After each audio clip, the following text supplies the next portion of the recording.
Hi అండి, నేను మీ కుమారుని. ఈరోజు తమలపాకు గురించి తెలుసుకుందాం. తమలపాకు అందాన్ని చాలా మెరుగుపరుస్తుందండి. యాంటీబ్యాక్టీరియల్ గుణాలు ఉన్నాయి కాబట్టి ఇందులో మొటిమలు తగ్గించే గుణాలు ఉన్నాయండి. 2 తమలపాకులు తీసుకొని మెత్తగా చేసుకొని అందులో చిటికెడు పసుపు, తేనె కలిపి ముఖానికి రాసుకోండి. ఆరాక చల్లటి నీటితో కడుక్కొని అలాగా 2-3 వారాలు చేస్తే మొటిమలు తగ్గి చర్మం మృదువుగా తయారవుతుంది.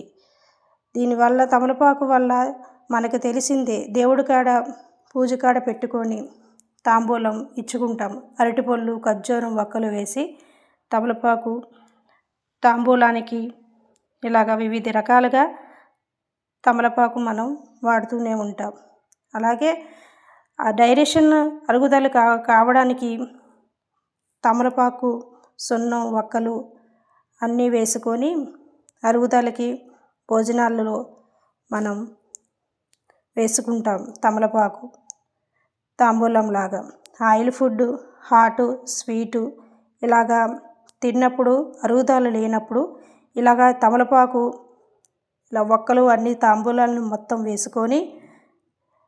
వేసుకొని తింటే చాలా మెరుగుపరుస్తుంది తమలపాకు వల్ల. తమలపాకు వల్ల తమలపాకులో కొద్దిగా ఉప్పు, జీలకర్ర వేసి కలిపి అజీర్ణం ఉన్నప్పుడు ఉపశమనం అలాగే తమలపాకుని రసంలా చేసి వాము కలిపి తింటే ఎముకలకు బలం కూడా చేకూరుస్తుంది. ఇలాంటి తమలపాకు గురించి ఇంకా ఎన్నో విషయాలు ఉన్నాయండి. ఈరోజు ఈ తమలపాకు గురించి 2 విషయాలు చెప్పాను. Please like to subscribe. Thank you for